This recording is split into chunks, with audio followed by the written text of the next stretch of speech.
Hello friends, कैसे हैं आप। आशा करती हूँ आप भी ठीक होंगे और मैं भी बिल्कुल ठीक हूँ। तो जी ये है मंडे शाम का टाइम। तो मैंने सुबह से ही उड़द की दाल भिगो के रख रखी थी। तो अभी मैंने उसको बिल्कुल अच्छे से पीस लिया है क्योंकि इसके बनाने हैं मुझे दही बड़े। तो दही बड़े बनाने के लिए मैंने दाल को अच्छे से पीस लिया है। अब मैं इस दाल में डालती हूँ जीरा और हींग और थोड़ा सा नमक। तो फिर थोड़ी सी देर इसको फेंटेंगे और चेक करेंगे कि देखो, और चेक करने का दाल को कि ये अच्छे से फिटी है या नहीं, यही तरीका है। अगर आप इसको पानी में डालते हो और ये अच्छे से ऊपर बिल्कुल आके फ्लोट करने यानी कि तैरने लग जाती है तो इट मीन्स दाल हो गई है। लेकिन जो है मेरी दाल अभी नहीं तैरने लगी थी तो मैंने इसको थोड़ा सा और फेंटा है और एक बार फिर से ट्राई करते हैं। तो ये देखिए दोबारा मैं इसको ट्राई कर रही हूँ और अभी भी शायद मेरी दाल नहीं हुई है, तो ये अच्छे से फ्लोट नहीं हुई है। तो फाइनली मैंने फेंट के तीसरी बार इसको चेक किया और आप देख सकते हैं कि मेरी दाल कितने अच्छे से नीचे से एकदम से ऊपर फ्लोट करने लगी है। इट मीन्स मेरी दाल अच्छे से फिट गई है दही बल्ले बनाने के लिए। तो अब दाल रेडी हो गई है तो उसके बाद हम दही बल्लों को तलना शुरू करेंगे। तो दही बल्ले बनाने के लिए दाल को चेक करने का यही सबसे अच्छा तरीका है, और इस तरीके से अगर आप दाल को चेक करके दही बड़े बनाओगे तो आपके बिल्कुल एकदम परफेक्ट और स्पॉन्जी दही बल्ले बनेंगे और बहुत ही अच्छे टेक्सचर आता है, बिल्कुल भी इनमें गांठ नहीं होती। और सबसे अच्छा तरीका है ये, आप एक बार ट्राई करके देखना, आपके भले बहुत अच्छे सीखेंगे। तो जी मैं अभी एक बार कढ़ाई में जितने मेरे दही बड़े आ जाएंगे उतने डाल दूँगी और फिर मैं इनको अच्छे से गोल्डन ब्राउन होने तक डीप फ्राई करूँगी। इनको पलट पलट के मतलब चलाते रहो बीच बीच में ताकि ये सब जगह से इक्वल सिकें। और देखिए गोल्डन ब्राउन हो गए हैं तो मैं इस टाइम पे इनको निकाल लूँगी। तो एक एक करके मैंने सारे बैच फ्राई कर लिए हैं और मैंने दही बड़े के लगभग 5 से 6 बैच बनाए हैं, क्योंकि मैंने आधा किलो सी दाल के दही बड़े बनाए थे। तो ऑब्वियसली 5-6 बैच में ये तले हैं। और देखिए मैंने एक दही बल्ले को आपको तोड़ के दिखा रही हूँ, ये कितना अच्छा और जैसे एक ब्रेड होता है उस टाइप से बन के रेडी हो गए हैं। और इनके अंदर कोई भी गांठ नहीं है, बहुत ही अच्छे स्पॉन्जी बन के तैयार हुए हैं। और दही बल्ले को एक और तरीका है चेक करने का, आप उसको अपने हाथ से प्रेस करिए, अगर वो वापस अपनी शेप में आ जाता है इट मीन्स दही बल्ले बहुत अच्छे बन के रेडी हुए हैं। तो जी ये है ट्यूसडे मॉर्निंग का टाइम और आज है हमारे दादाजी और दादी जी का श्राद्ध। तो मैं उसी की तैयारी में लगी हूँ रात से। रात को मैंने दही बल्ले वगैरह इसीलिए बनाए थे क्योंकि दही बल्ले उनके फेवरेट डिश में से एक रहे हैं। तो अभी मैंने जो जो सामान आज सुबह श्राद्ध के लिए बनाना है वो सब यहाँ पे निकाल के रख लिया है। तो अभी मुझे बनानी है मटर पनीर की सब्ज़ी और देसी घी का हलवा और पूड़ी।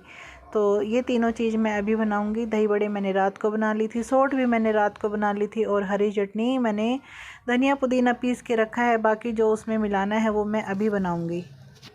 तो देखिए मैंने घी में सूजी, बेसन और आटा तीनों चीज़ डाल दी हैं और मैं इनको अब भूना स्टार्ट करूंगी। और आप देखिए मैंने गैस को बिल्कुल सिम पर रखा है। तो मैं तो हलवा ऐसे ही बनाती हूँ, खड़े होकर मैं हलवा कभी भी नहीं बनाती। मैं ऐसे ही सिम गैस पे हलवा चढ़ा देती हूँ और फिर बीच बीच में इसको हिलाती रहती हूँ और एक साथ लगातार कभी नहीं हिलाती। और मंदी मंदी गैस पर हलवा बहुत ही अच्छा बन के तैयार होता है। एक बार आप ट्राई ज़रूर करके देखना, मंदी गैस पे हलवा बना के देखना और फिर उसका टेस्ट बताना, और जो तेज़ गैस पे हम हलवा बनाते हैं उसका टेस्ट बताना। दोनों में बहुत ही ज़्यादा अंतर होता है और जो मंदी गैस पे हलवा बन के तैयार होता है वो बहुत ही स्वादिष्ट और उसका कलर भी बहुत अच्छा आता है और टेस्ट में भी काफ़ी फ़र्क होता है और उसके साथ इतनी मेहनत भी नहीं करनी पड़ती।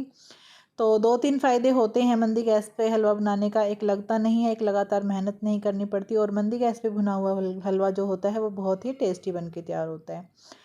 तो जी उधर मेरा हलवा भुन ही रहा है, तब तक मैंने इधर कर दी है सब्ज़ी बनाने की पूरी तैयारी। अपना टमाटर वगैरह जो मुझे पीसने हैं, लहसुन प्याज वगैरह कुछ नहीं डलेगा। टमाटर, हरी मिर्च और अदरक मैंने मिक्सी में पीसनी है और इसी से मैं मटर और पनीर की सब्ज़ी बनाऊंगी। तो अभी मेरे देवर जी भी आ गए हैं किचन में मेरी हेल्प करने के लिए, क्योंकि आज मेरी देवरानी को किचन में मेरी हेल्प नहीं करनी है। तो बहुत से लोग समझ ही गए होंगे कि उनको किचन में हेल्प क्यों नहीं करनी है, पूजा का खाना बनना है तो वो नहीं बना सकती हैं। तो इसीलिए मेरे देवर जी आज मेरी काफ़ी हेल्प करेंगे और मेरे देवर वैसे भी मेरी बहुत बार हेल्प कर देते हैं जब भी एक्स्ट्रा काम होता है।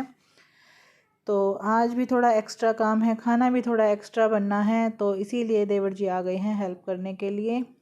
और दूसरा कारण ये भी है कि हेल्प तो क्या मेरे देवर मेरी आटा गूंदने में हेल्प करेंगे, क्योंकि मेरे हाथ में जैसे कि सर्वाइकल की वजह से पेन है काफ़ी, तो आटा गूंदना मेरे लिए थोड़ा सा मुश्किल हो जाएगा। रोटी का आटा तो फिर भी गूंद जाता है, पूड़ी का जो है आटा गूंदने में बहुत मेहनत लगती है और वो थोड़ा सा टाइट आटा गूंदता है, तो फिर वो मेरे से मुश्किल हो रहा था करना, मेरे को समझ नहीं आ रहा था।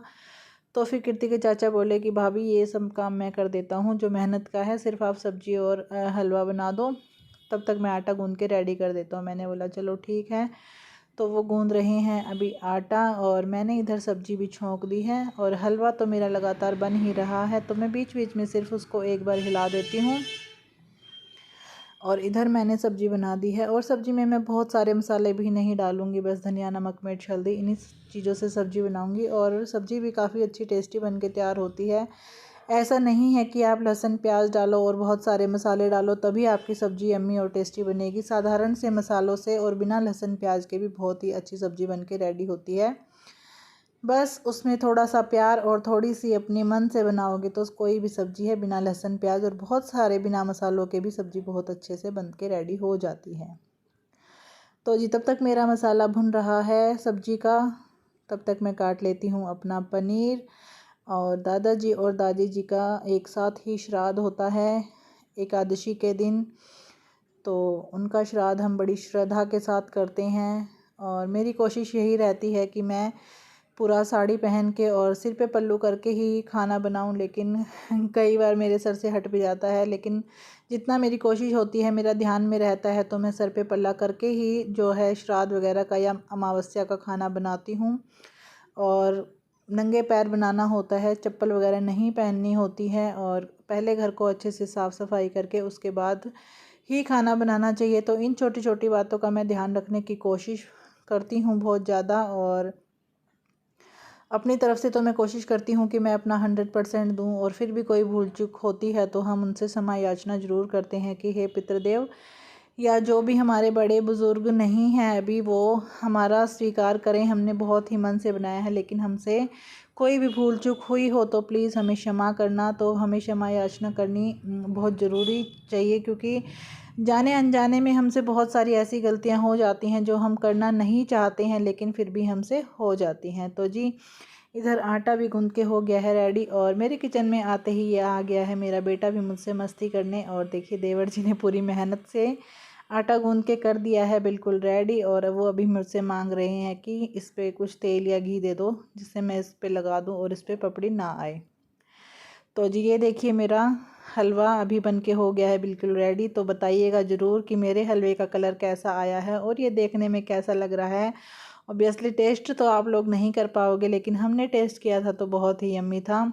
लेकिन आप देखकर तो बता ही सकते हैं इसको कि हलवा का जो दिखने का है वो कैसा दिख रहा है और उसका कलर कैसा है, वो आप बताइएगा ज़रूर। और इधर सब्ज़ी भी मैंने छोंक दी है, इसमें बस मैं 2 सीटी लगाऊंगी तो मेरी सब्ज़ी भी बन के हो जाएगी रेडी। तो अभी कर लेते हैं, जो मैंने रात को दही बल्ले फ्राई करके रखे थे उनको मैं भिगो के रख दूंगी ताकि वो 1 घंटा भीग जाएं। अभी पंडित जी के आने में टाइम है तो तब तक वो फूल के बहुत अच्छे रेडी हो जाएंगे। और दही बल्ले भिगोने के लिए मैंने नमक और हींग डाल दिया है। उसके बाद मैं इस पर थोड़ा गर्म पानी डालूंगी तो मेरे दही बल्ले जो हैं वो बहुत अच्छे 1 घंटे में फूल के तैयार हो जाएंगे। और आप कभी भी दही बल्लों को भिगो के ना रखें। कई लोग बोलते हैं कि कढ़ाई से सीधा आप पानी में दही बल्लों को डालें, लेकिन ऐसा कुछ नहीं है। मैं कभी भी दही बल्लों को भिगो के नहीं रखती हूँ। जब भी हमें दही बल्ले खाने होते हैं मैं सिर्फ उससे आधा घंटा पहले ही दही बड़े के जो ये बड़े होते हैं इनको भिगोती हूँ, उससे पहले मैं नहीं भिगोती। इसका रीज़न ये है कि बिना भिगोए दही बड़े आप अगर चाहो तो फ्रिज में 1 हफ़्ता रख सकते हो, वो बिल्कुल भी ख़राब नहीं होते। और अगर आपने दही बड़े भिगो के रखे हैं तो वो फ्रिज में भी 1 दिन से ज़्यादा नहीं टिकेंगे। तो जी मैं इसलिए कभी भी दही बड़े पहले भी नहीं भिगोती हूँ। मैं हमेशा दही बड़े जब हमें दही बल्ले खाने होते हैं उससे 1 घंटा पहले गर्म पानी में नमक और हींग डाल के भिगोती हूँ। तो ये मैंने धनिया, पुदीना और हरी मिर्च पीस के रखे थे तो मैंने उसको अभी दही में मिला दिया है और मैं इसमें डालूँगी नमक। तो जो है हमारी ग्रीन चटनी बनके हो गई है बिल्कुल रेडी। तो देखिए ग्रीन चटनी का कलर कितना सुंदर आया है। तो जी मैं तो जो दही बल्लों की ग्रीन चटनी होती है पकौड़ों के लिए चाहिए होती है वो इसी तरीके से बनाती हूँ। धनिया, पुदीना और हरी मिर्च को पीस लेती हूँ, उसमें भुना जीरा और काला नमक भी डालती हूँ। तो आज मैंने इसमें डाला है सिर्फ सिंपल नमक, क्योंकि काला नमक मेरे पास नहीं था। तो हरी चटनी मैंने तैयार कर ली है और दही बल्ले भी भिगो के रख दिए हैं, सब्जी भी बन गई है और हलवा भी बन गया। अब आती है हमारी पूड़ियों की बारी। तो हम देवर भाभी लग गए हैं अभी पूड़ियाँ सेकने। मैं उनको बेल बेल को दूंगी और वो फटाफट से कढ़ाई में से फ्राई कर करके निकालते रहेंगे। तो क्या है कि इस हिसाब से हमारा जल्दी काम हो जाएगा और फिर इन लोगों को ऑफिस भी जाना है। तो कोशिश हम यही कर रहे हैं कि टाइम टू टाइम सभी काम हो जाएं ताकि ये समय से अपने ऑफिस भी जा सकें। तो फिर फटाफट से हम दोनों देवर भाभी लगे हुए हैं और मम्मी भी बाहर अपना पूजा पाठ का काम निपटा रही हैं जो जो पंडित जी को चाहिए। और जैसे कि देवरानी को आज हेल्प नहीं करनी है तो वो नहीं कर पा रही हैं, तो कोई बात नहीं, हम देवर भाभी तो लगे हुए हैं। देवरानी की जो है सारी कमी मेरे देवर जी ने कर दी है बिल्कुल पूरी, और मेरे साथ लगे हुए हैं तब से खाना बनवाने में। और हम देवर भाभी ने सारा सामान एकदम से बिल्कुल रेडी कर दिया है, सिर्फ हमारी पूड़ियाँ बननी रह गई हैं जो कि अभी हम बना के फटाफट रेडी कर लेते हैं। और फिर बस पंडित जी आ जाएंगे और फिर पूजा करेंगे सभी लोग बैठ के। मतलब सभी लोग नहीं, हमारे घर के जेंट्स बैठेंगे उस संकल्प में, लेडीज़ नहीं बैठती हैं। तो जी हमारे खाने की थाली मैंने कर दी है बिल्कुल रेडी। दही बड़े बना दिए हैं, पूड़ी है, हलवा है और मटर पनीर की सब्ज़ी है और हरी मिर्ची है। तो आज की थाली में यही है। और अभी पंडित जी भी आ गए हैं। तो मतलब दोनों भाइयों ने, मेरे बेटे ने और पापा जी ने मिलके पितृ शांति के लिए संकल्प करवाया। जो जो पंडित जी ने जैसे जैसे विधि विधान से संकल्प किया, और इस तरह से हमने बहुत ही श्रद्धा के साथ अपने बुज़ुर्गों का श्राद्ध किया। तो जी आज की वीडियो का मैं यहीं पर करती हूँ एंड। मिलते हैं कल